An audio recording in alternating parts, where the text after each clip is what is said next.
and welcome to Clamp, the weekly podcast where we talk about everything related to creating, living, and making projects. I'm your host, Grant Alexander, and joining me as always is Adam Mackey. This week we have a returning guest from all the way back in episode 17. He's sometimes called the Leather Daddy, but I prefer to call him the Leather King. Welcome back, Ethan Carter. What's up, guys? Thanks for having me on. Yeah, for any of our new listeners who weren't here back like 100 plus episodes ago, I know. Do you want to tell everyone why you're called the Leather Daddy and what you're all about? Well, I'm called the Leather Daddy from an unfortunate conversation on the Because We Make podcast, which is no longer around. But there was someone kind of slipped up and called me Leather Daddy, and everyone decided that they loved it. So that's why I'm called Leather Daddy. But the meaning behind it is more that I've kind of become known for leatherworking. That's kind of become my, at least in my content, kind of my niche. And you know, I'm a leather worker. I guess I consider myself that now. But at the same time, I try to do out of the box kind of leatherworking. I mean, there's a lot of things that I do that are kind of traditional leatherworking as well. But I like kind of pushing I hate to say like art, but like I try to do like one-off wallet designs. Like for example, I did a blue jean leather wallet, which looks like the pocket from your blue jeans, like that kind of stuff. And then I'd like to kind of really push the envelope in terms of how you can use leather in other mediums as well. We were just talking about this on the pre-show, that one of my favorite things to do is to really incorporate leather with woodworking or with other mediums in a way that, you know, you might not think about before, and kind of, you know, get away from just the standard leather wallets, leather belts, all those, which is awesome. I love all that stuff. But for my creative, you know, desires, I like to kind of push the envelope. I thought you were going to say you were called the Leather Daddy because you made some leather paddles. Yes. And leather chaps, assless chaps. Yes. Well, yeah. I didn't know about the assless chaps. I guess we're getting into a whole nother thing here. You missed that part of MakerCam. Well, thanks for joining us, Ethan. Yeah. Thanks for having me, guys.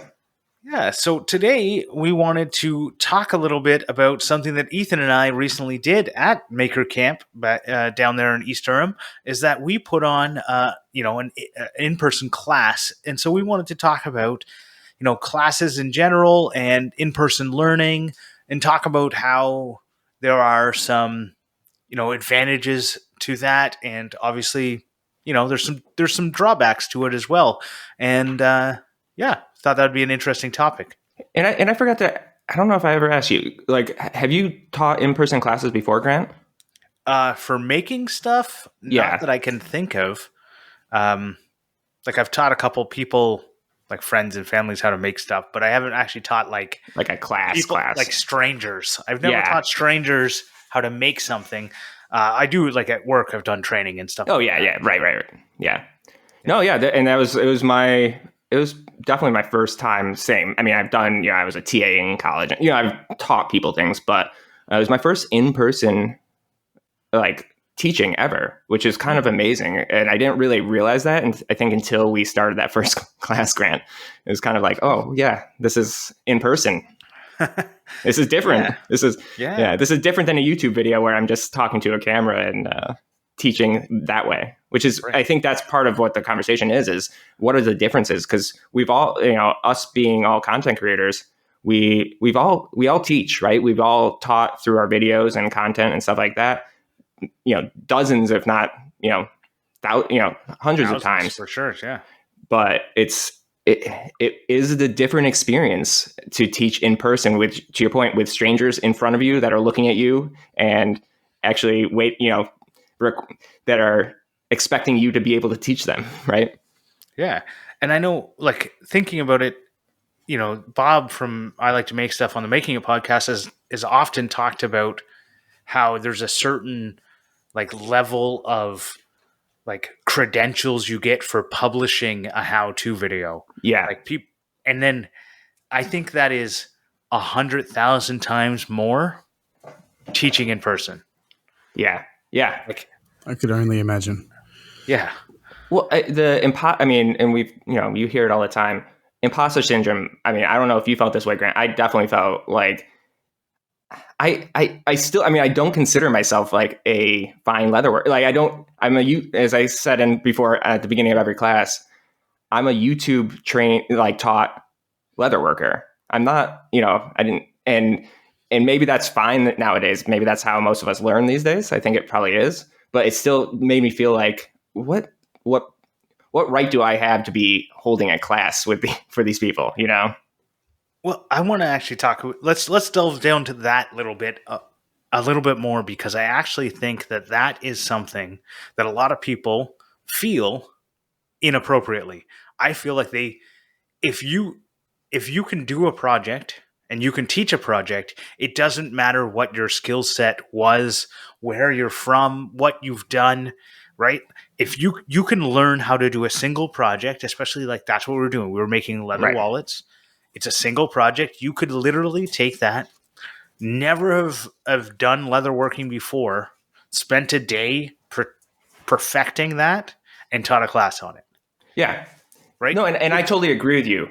I mean, I think it's more of, and I think probably for most of us, it comes down to this, where it was more of it's my own internal feeling versus how I feel about anyone else, right? Like I would have the exact same opinion on anyone else, but when it comes to me, all of a sudden I feel like I'm not justified, and it's just that self-doubt, not even self-doubt. It's not even like I knew I could teach that class and I knew I had the skills. It just felt like these people are coming to the leatherworking class at Makers Camp. It should be a professional leather worker that's done this for years and years. I don't know. It's really interesting. Like when Grant told me that you guys taught the class, all that I thought about for the next couple of days was, I don't know if I have a skill that I could really tell myself that I feel qualified to teach. But you do. You do. Oh yeah, right. You do them in your videos all the time, Adam. I know that, but there's nothing that I think that I'm really that I feel that I'm good enough at to teach. Like, yeah, I dabble in woodworking and I dabble in this and I dabble in that, but I don't think I'm a good enough woodworker to teach a class, or I don't think I'm good enough for, teaching other things. What's funny about that is, and I think this is another thing that came out of Makers Camp for me, especially versus the other kind of events like Workbench Con that I've gone to, is that this event had people that came there that, I'll put it this way, at Workbench Con, the majority of people know each other because everyone has some presence on social media, because it's much more of a social media driven event, if that makes sense. Whereas Maker Camp, which is, and I think this is a fantastic angle of it, and I think you would agree, Grant, it's way more about the actual making of things than the content side. It's just, there's a lot of overlap, but there's people there that are truly just makers and don't have that content side. And I think there's also a lot of people that attended that, like, rightfully so. And this is not they had no idea who I was on as Ethancarterdesigns. They had never seen my account or anything like that. And at the same time, it also brought a lot of people that were there that had never done these things before. And so to your point, we feel like in our space, we're not the masters, because we're always reminded of everyone else that also does the same things or that might know more than us or whatever. But to an average person that has never made something, you do know a lot. You do know way more. But you're used to comparing yourself to everyone else on YouTube and on Instagram and stuff like that. And I agree. I mean, I understand that feeling completely as well. But that was kind of a epiphany moment that at Maker Camp, when I realized that there's people that had never made something themselves, and all of a sudden they came to Makers Camp to learn something. Right. Or they just never done leatherworking at all. Right. There's a lot of the people that we did the wallet class had just never done leatherworking. And so just explaining to them how leather works, doing the edge burnishing, all these things that are they're the very basics that we, if you've done 5 leather projects, right, you've gone through this at least 5 times, okay, I could do this. Now they could all go home now probably and teach that class. Yeah. Right. Right. That's the thing with, and that's the thing with a lot of these skills is that they're not actually that complicated when you break it down. Right. I mean, I think blacksmithing and welding that those might be exceptions, but like, but probably not even that. I mean, probably the fundamentals for blacksmithing, once you kind of understand the basic things. Now, from step one to really high end, that's a huge learning curve, right? And same with even leatherwork. I think that's shorter learning curve, but it's still from step one to being able to make something, and then there's make something to being able to do a really high end version of that. Right. And I think that's something that when you look at what you're teaching, you have to realize if you're teaching a beginner class, you're teaching the fundamentals. If you're Right. teaching an expert class, it's a completely different thing. Like, Right. I know a lot of people talked about, I don't know the guy. There was like a big knife maker there who went over a whole, we were teaching the class, so we didn't get to do all the fun stuff, but he went over like this huge thing on how he does his process. And a lot of people on these other podcasts I listened to were talking about how great it was. So this expert went over his like advanced level teaching, and it was a completely different thing. Right. And I think we often compare ourselves, like you said, to these big names teaching these advanced courses. But if we are only offering a beginner course, then, it is what it is. Right. Then we are, okay to be the teachers. Right. I mean, right. Yeah. And it's funny because, I mean, the people that have done leatherworking didn't come to the class, nor should they have, because they probably knew just as much, if not more than we did. Right. So it's a different, it's just, but those are the people that maybe they made knife, to what your example, they've been knife makers, and they are looking to this guy as I know how to make a knife, but I want to know how to make that, a knife, Right. I want to take if it's like, next if I level. were wanting to learn woodworking from a class, I already know the basics. I don't want to take woodworking 101. I want to take woodworking, 201 or 102. I don't know how the whole numbering works for classes, but I want to take the next level, right? I don't want to get in there and they'll tell you, this is a table saw. The saw spins and then the blade and you put no, I don't need any of that. Right. But at the same time, is that how it works? No. Yeah. At the same, it's a good chance that I don't know the basics properly. Right. Or I would still learn from a woodworking 101 class, even though I feel like I wouldn't need it.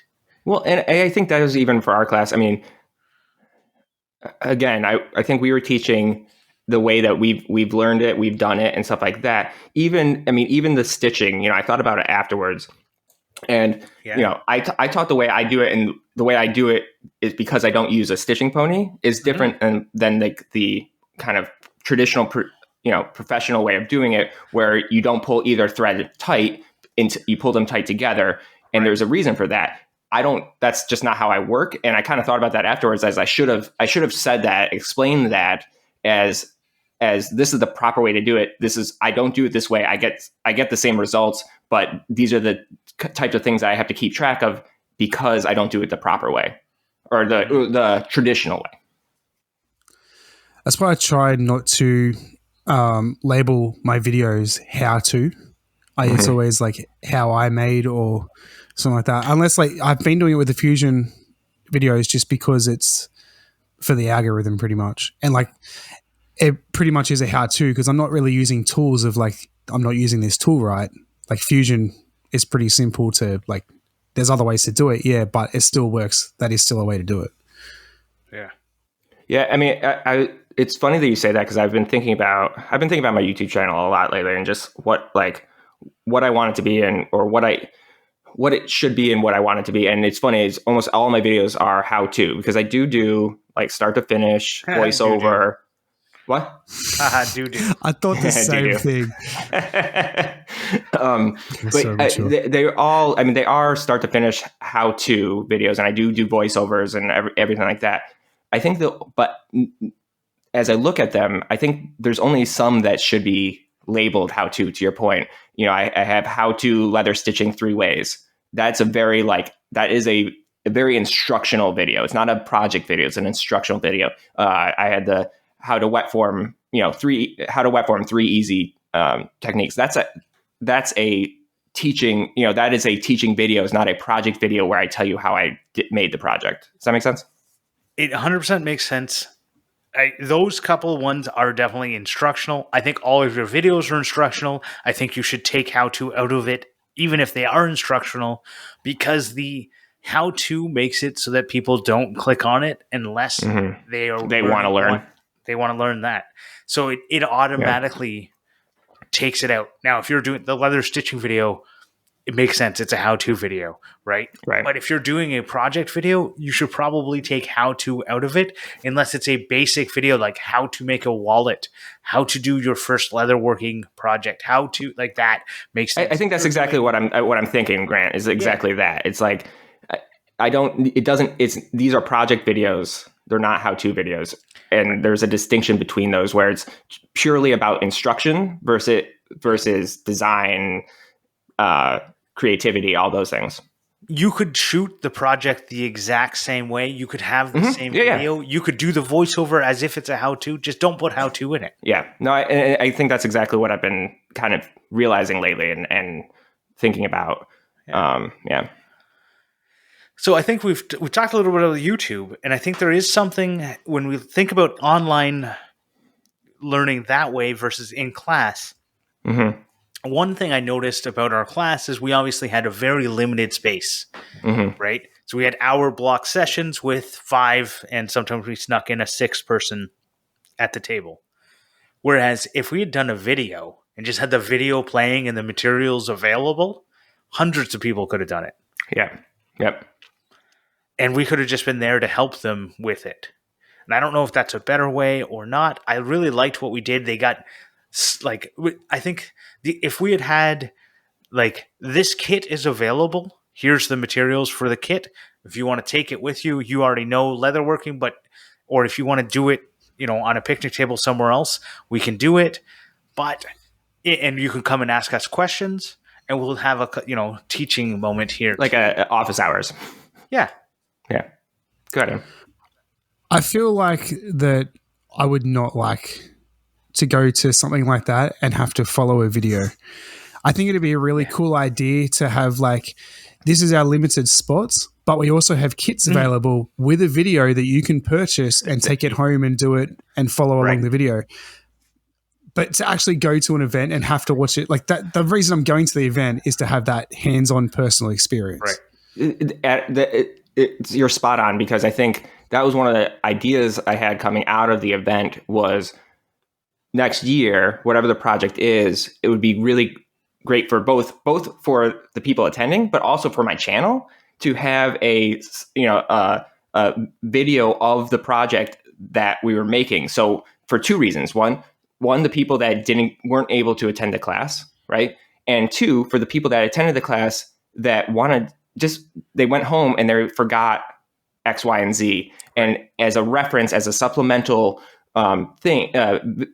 video for them to reference and do basically the exact same class, but in video format. So people that could look at it. And there was, it was interesting, Grant. There's a few times, especially at the end of the weekend, where people just hung out. Like there was a few people that just hung out while we taught the class. They didn't make anything or whatever. They were just there listening and learning.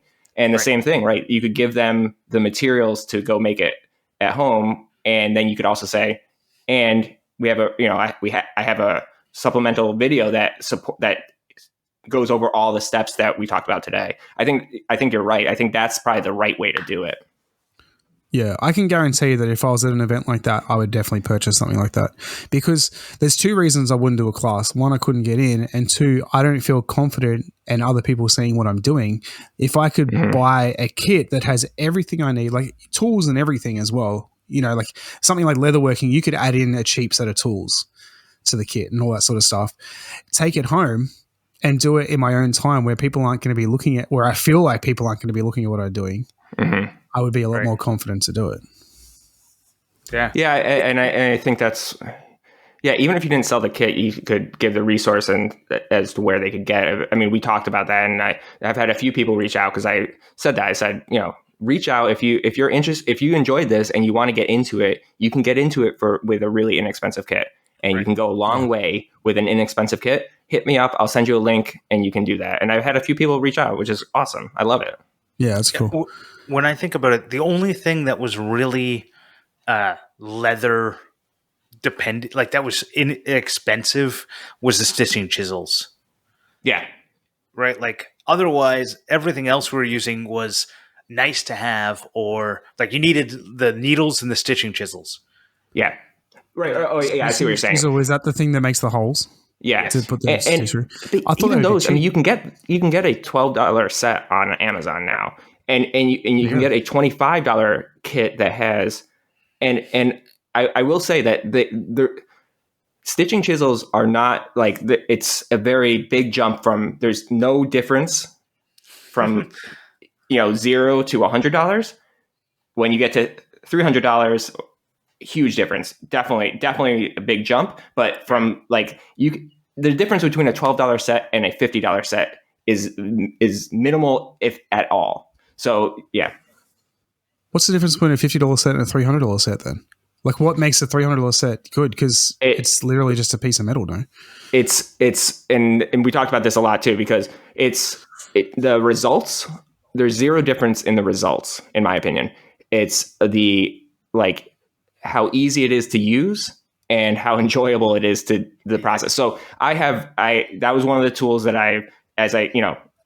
it probably took me a year and a half to do that, but that was one of the tools where I said, I'm going to invest in this now that I'm doing this enough and make that jump. And I got really nice high-end stitching chisels. They're actually called pricking irons on this site, which is a whole nother debate. But basically what it is stitching chisels are kind of one that's hard to get through, like thicker leather with the traditional stitching chisels that you'd get. And it's also really, really hard to pull them out, versus the set that I have, it's butter. It literally takes nothing. The mallet basically just pushes the pricking irons through the leather, and then I peel it off like this. So it's much more about the experience and efficiency than the end result. But if you're going to do it a lot, it's worth it.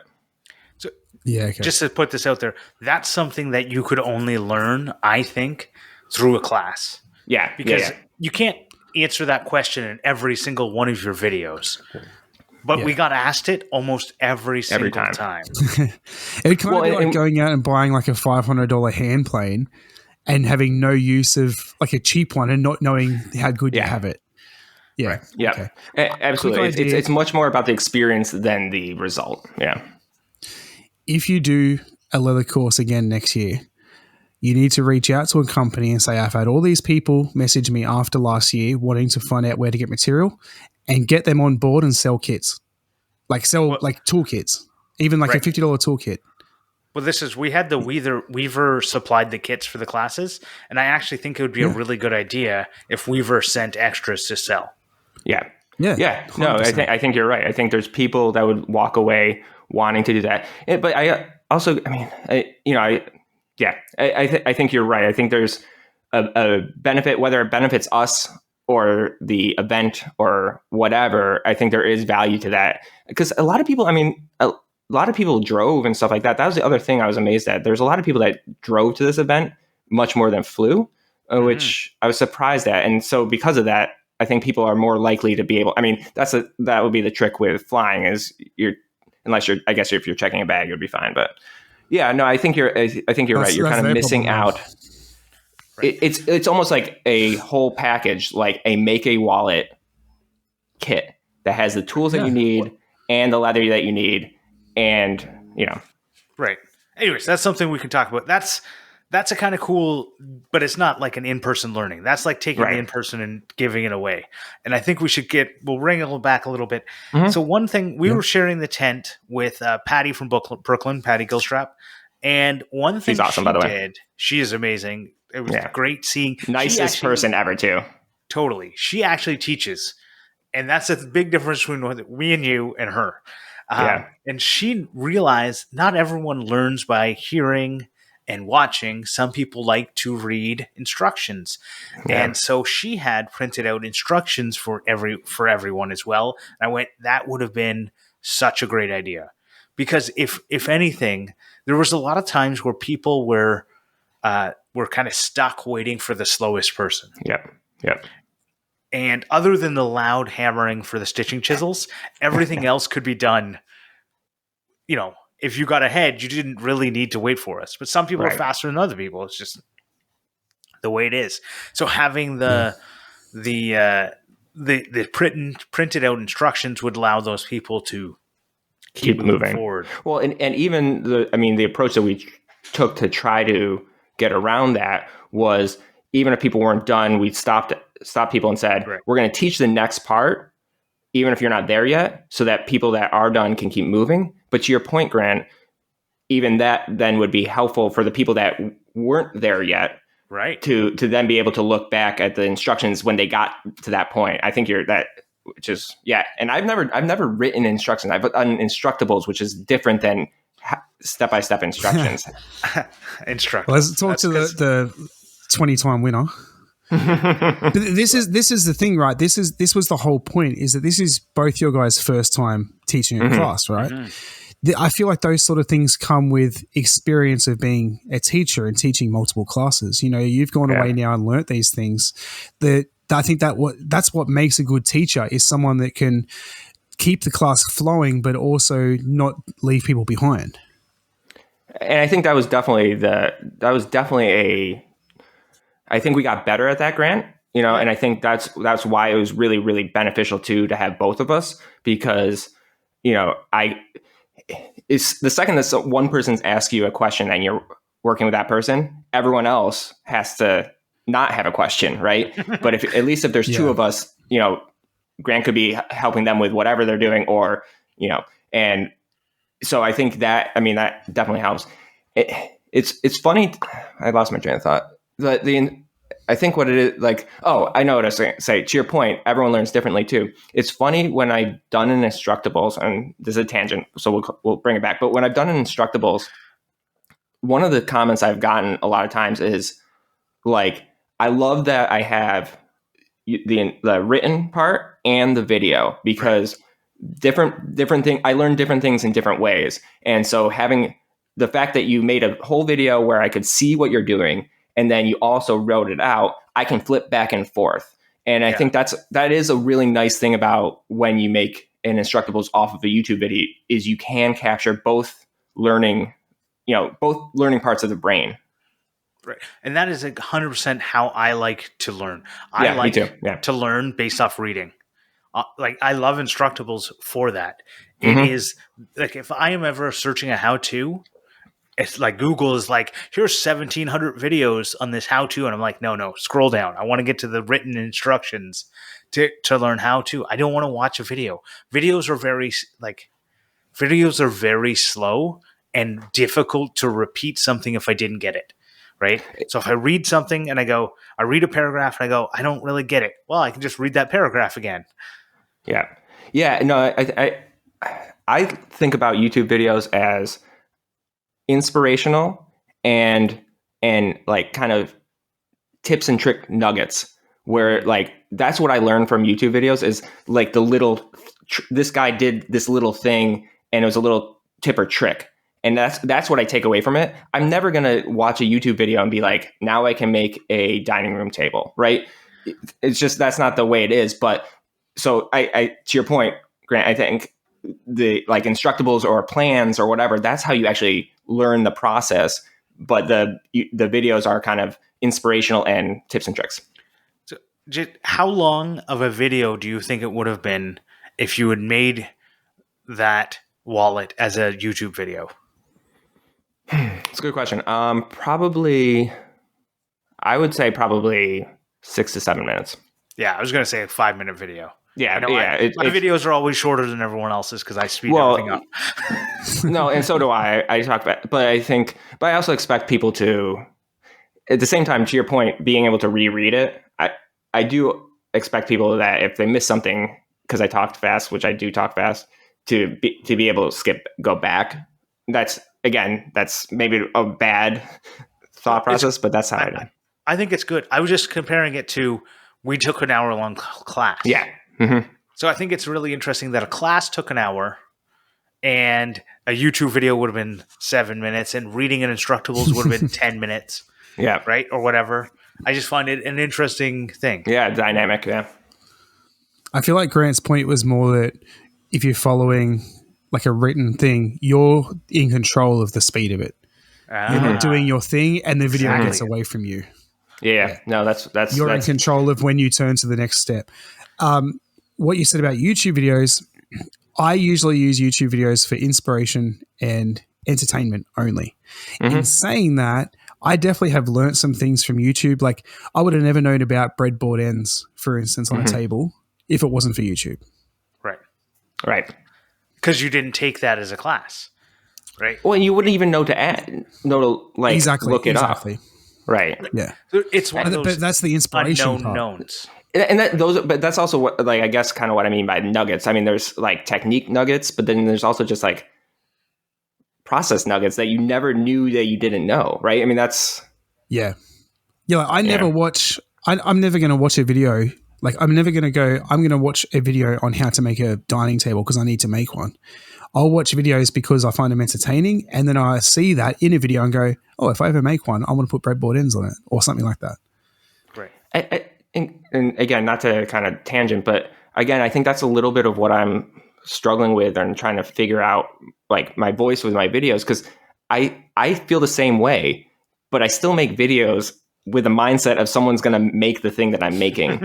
And that's not the case, right? That's it. And that's not why people, and especially now, I think that people are moving more and more away from that on YouTube. It's more about the personality and kind of the overall inspiration and experience. And so I know that, but I still make a video with the mindset of I'm trying to teach them how to make this thing that I want to make that no one else will ever want to make. And that's a shift I need to make. I don't know. So Ethan, there's two thoughts on this. One, other people have made your projects 100%. I've made a bunch of the things that you've made. Fair enough. And you know this, so don't say no one's ever going to make it. The difference is, do you want to go viral? Because you will never, ever go viral with how to. Yeah. It's not how it's just, it won't work because you're putting it to only the people that want to make the thing. And the other way is, if you want to go viral and make money off your YouTube that way, don't make them how to. Completely abandon that. But you figure out what you can't have it both ways. No, you're right. That's exactly what I think I've been struggling with. Yeah. Even if you look at like the big YouTubers that are in the makerspace, you're not like, I feel like doesn't matter how good of a content creator you are with maker videos, you're never going to be like Mr. Beast with 100 million subscribers or someone that does gaming. Like, that's the thing is people watch YouTube for entertainment. Yeah. And that's the biggest thing. I was literally explaining this, which is funny that I'm trying to even explain this to my parents, but I was trying to explain this to my parents last night because do you guys know Jay Laser? No. You should check him out because he literally just made like an Iron Man flying suit, and he's made a way to climb buildings in LA like Spider-Man. Like he does these crazy things, right? And one of his like best friends, who's part of his team, is the son of one of my parents' friends. So that's how they know him. And I was trying to explain to my parents, and they actually kind of understand it because I explain it to them whether they want to hear it or not. But like, there's a difference. The biggest person in our space, like Bob, right? One of the biggest people in our space is so far different than Mr. Beast or that group. And that's not necessarily a bad thing because it's just a different thing, but there's a different level of YouTube of just like this entertainment and like, over the top there's a place for them. Just because they're not going to reach the level of Mr. Beast, there's still a place for them. Right. And that's not a bad thing, but there is a different kind of YouTube. There's even if you're not teaching a how-to, you're still inspiring and instructing and teaching in some way. Right. Right. But even, we'll put a cap on this with, it's like, Norm Abrams was on TV. Lots of people know who he is. Right. but he isn't even like Who? there are so many more people who have no clue who he is, but would Right. know who Will Smith is.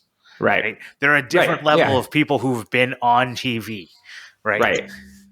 And it's not a knock on Norm. It's just there's a different Right. it's a different audience. And the people that love Norm probably love Norm more than they love Will Smith, but Especially now. yeah. So the last thing about teaching classes is, have you guys ever thought of taking a class? That's the last part that I wanted to talk about. That's good. Because Yeah. I think about them, but I've never actually pulled the trigger on taking like I've taken, I went to high caliber camp and I learned from Austin doing those. It's kind of like a class, but It's more hangout class. it was like a hangout, Yeah. get tips and tricks and do it yourself. Less of a structured class. And I think, Adam, you might have taken woodworking. I mean, I did woodworking in school, Right. but I've never done it. I've never done it out of school. I feel like, so two things. I feel like that classes in Australia, like maybe I just don't look for them, but I feel like they're just not out there. There's not really, I've never really ever seen a course that I can go do on woodworking. Maybe they are out I'm hearing there, that but there's I've a never white seen space them. opportunity right here. Well, it's funny you say that because I'm going to go into this after we finish here because I have something I want to talk about after. But the other thing is that I was going to buy but couldn't get into it. My wife and I are still going to do it, but we were going to do an epoxy art class for our anniversary. So, yeah, I haven't seen the like woodworking, but then there's a specialty like the epoxy side, which I see everywhere. Right. Yeah. So I think the thing with woodworking is that it's specialized. And Yeah. Well, so is epoxy. to make though. no, epoxy isn't, because you can come home with a project in a day, right? Whereas like woodworking is like the projects that you would make woodworking, nobody wants anymore, right? Exactly. No one wants a wooden toolbox. Right. Like I the do, small, but- but no, but the little small projects that Yeah. they were often teaching back in the day, Right. aren't viable projects anymore. But these little epoxy whatever are new and fresh and exciting. So But, that's why there's well, all so these epoxy classes. I totally agree with that. I think, what about the classes that, I mean, and maybe this is just because of who we are, but like, I would take a turning class, not because I want to leave with a bowl or a pen, but because I want to learn how to turn.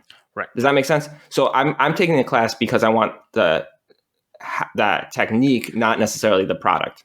So that is a small amount of people that want. I would agree. I think that's because we're in our little bubble, right? Lee Valley they're I don't know if they're in the States. I know they're Canadian, but I don't know if they're in Australia. But they do in Ottawa. They put on classes, turning classes. Yeah, Woodcraft does classes every week. Yeah, but it is the fraction of the market of people is so small that would pay for that. I feel like that YouTube has definitely would have taken away people wanting to do classes. Like if I wanted to say, for instance, if I wanted to make a wooden toolbox, I'd just watch a video on YouTube. Right. The difference is though that doing a class is that the tools and stuff will be there. Well, the other thing too is, and the smart brands that have adapted to this is that, kind of to your point, Adam, like they've adapted to selling a kit with everything that you need and a DVD or a video that goes along with it to make it yourself. And so to your point, Grant, to answer your question, and people that have heard me on podcasts telling my origin story have probably heard this, but I got started in this. I mean, I've always made things. I've always tinkered. I was kind of more on the upcycling, kind of like upcycling, but kind of in a creative way. But when what really sparked this whole thing for me, not the content that came later, but the whole making as part of my life, was I took a course on how to build an acoustic guitar. And it was somewhat of a kit. Like, there's pieces like the bent sides were already bent and stuff like that. But I took a course on how to do that. And there's 5 of us in this class, and it was a 5-week class. I think it was 5 weeks. And like once a week, we did it for a couple hours. And that was, I mean, it literally changed my life, not just because it sparked something and it showed me that I could do something that I never thought I could do and all those things. And I think there is there is something there for a class where if you're someone that, and I wasn't this kind of person, but I think there's something there if you're the kind of person that doesn't think you can do something, or that like you're going to be less likely to do YouTube and try it on your own versus taking a class where you're in person and there's someone there that can help you along the way when you come up with things that they don't cover in the video. There is something there, but I think, again, that's is a very small portion of people. I actually think that everyone should go take classes. I do too. 100% useful. Even if it's something that you think you already know, you should go and do it anyways, right? Because you will learn. The problem I have with taking classes, they cost money. Yeah. Right. Mm-hmm. But I don't understand, because I'll go out and buy, like, instead of doing a class, I'll go and buy like all the stuff and the projects and the tools to do something once. Right. So I'm thinking, I want to build a toboggan. I bought the wood. I made it, but I didn't like the way it turned out. A steam bender, like a steam I could steam.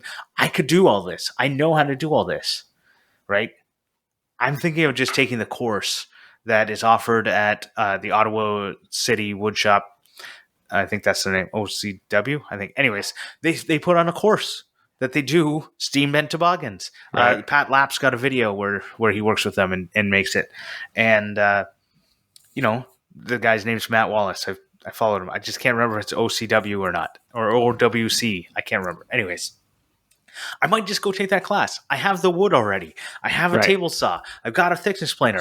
I've built a steam thing. I have everything, but they have a jig already made. I wouldn't have to make it. They have a steam bender that's way better than my steam bender. Right. And it's sometimes it's just that push that gets you over the hump. Well, again, I think so. I took the class on the guitar, and then following up on that, I built a ukulele. But for the ukulele, I bought a kit off of Stuart Mac that had, it was a kit still, but it was on my own with a DVD. And so I had the confidence after the guitar class to be like, I know I can figure this out. I know enough now, whereas I never would have done that had I not done the initial class. So I think sometimes the class is a confidence builder too. Totally. Yeah. Yeah. I've talked about it on the podcast before, but one of the things that I really want to achieve in my life is to get kids into woodworking. I really want to do everything I can to get kids into woodworking. One of those is I've written a book that I'm actually thinking about putting on Kickstarter now to get the money up so I can get it published, because I think that'll be really good for kids.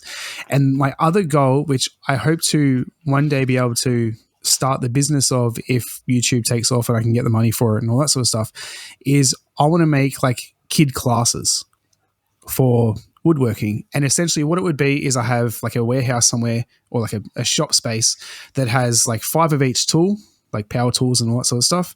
And then kids pay like however much it is per class. And then for 1 hour a week, they come in and they all like make the same project, go home with it, come back the next week. So before the pandemic, Home Depot was doing these little kid courses. Oh yeah. I remember those. Yeah. And yeah, Bunnies was too young and now they haven't come back yet. But I want to do some fun stuff like that. I've often thought about making like something like I've made a couple projects with my son, but I think taking a course with my son would be a completely different thing. And I think you're onto something there. Yeah. I mean, there's people like Char from Wooden Maven. Like she's part of a makerspace that kind of, I mean, I think they probably do other things, but she her part of it kind of tailors to kids. And it's that exact same concept, not necessarily exactly what you're talking about, but it's that exposure. And I think you're right. I think especially nowadays where shop class is not part of the curriculum anymore, and just making, I think there's a little bit more of that coming coming back because of YouTube, which is great. But yeah, I think that's so important, and I think we're missing out. It's like that and music. It's just things that are getting lost right now. For sure. I think with the Bunnings and Home Depot thing is though that they're tiny little classes of like, it's not anything big. Whereas I want to get kids into a shop, like into a and actually learn how to use the tools. Exactly. Not just come and hammer some nails into a piece of wood at Bunnings. But I just wanted to quickly go with this because you guys have taught a class. Has it made you want to teach more classes? That's where I wanted to get through from this. Okay. So before we go into Clampmendations, even though I had a great transition, I was going to transition perfectly. I'm letting everyone know the transition was there. I would 100% teach more classes. Yeah. I don't know. Absolutely, and I actually am, which I'm again extremely nervous, especially without having Grant with me. But no, I am. I'm super nervous about it, and again, I don't know why. I mean, I guess I'm less nervous, but it is something I guess I walked away from. I didn't know what I expected going into Makers Camp. I was nervous about it. I knew it was something I wanted to do. It was a way to get to the Maker Camp and get to connect with everybody. So all of that was the reasons why I did it. I was super nervous going in. I can't even tell you how anxious I was the week leading up to that. But I also walked away with it feeling super rewarded. And then the fact that like people after, people that we taught how to make the wallets were posting about it, were excited about it. That the people that bought went home and bought leatherworking kits because of their experience. There's nothing more rewarding than getting someone inspired to start a new hobby or start a new passion or start a new, for sure. There's nothing like that at the end of the day, that's really why I do all of this there's a lot of other reasons, right? But there's nothing more rewarding from doing this stuff than inspiring somebody to get into a new hobby or learning a new skill. That there's nothing more rewarding than that, in my opinion. If that's what's rewarding to you, then keep making the videos you're making with the how-to projects. If that's what you want out of it, you've got a good job, right? You're not trying to make money on YouTube. You're trying to inspire. You're trying to engage, right? And you will, if you get 1 million views on a YouTube video, like you had that plant blow up on Reddit. Yeah. But how many people, you got more reached out afterwards from that than anything else, right? You're absolutely right, Grant. I think there's something, and maybe that doesn't exist. I think there's somewhere in between where I think I don't want to ever be someone that's chasing the viral video. Like I don't want that, right? I don't want to just do a project because it's going to blow up. But if I can find a project that I'm excited about that also doesn't even teach people, but inspires someone to think about leatherworking, right? And it's not how to, but it's bigger, then that's fine too. Do you know what I'm saying? Does that make sense? Like it doesn't. Makes sense. I think there is an avenue where I can do both without. But you're right. I don't want to just be chasing like the viral aspect because I won't find that rewarding. At the end of the day, I'll look back and I'll look at numbers and I'll be like, I don't care though. I don't care about the people that have subscribed because they don't really care about what I'm doing. Right. I wonder if you could do like entertaining videos on YouTube and then have the how-to on something like Patreon. Or you do entertaining videos on Instagram and how-to videos on YouTube. Wait, you already do that. Well, no, and that's very true. I think part of it too, and this is one thing that I'm also thinking about, is I think part of it too is right now I'm very behind the camera, and that's how, and that works for me on Instagram, and part of that is just because I'm not natural on camera, so it takes me a couple tries to get a take when I'm doing it live, whatever. But I think that's part of it as well. If I can insert my myself as part of the video, I think that might help both avenues. It becomes less of like step by step. Here's how I'm doing it, voiceover, Right. and more of like, this is why I'm doing it. This is why I think about this thing. This is why I do this way, kind of thing. I don't know.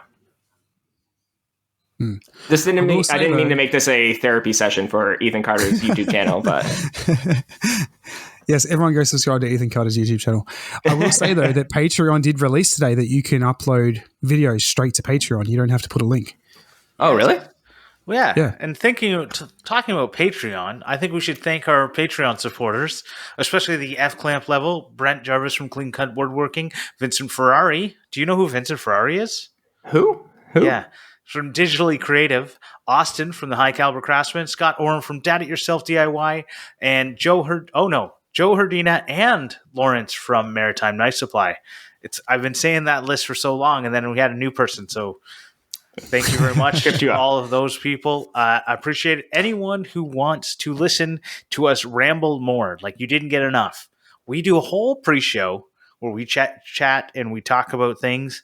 We talk about what we're working on that weekend. We do an after show where we talk about just secret stuff sometimes. Sometimes I rant. If you want to do that, patreon.com/clamp. We also make... Do you have a segment called Grant's Rant?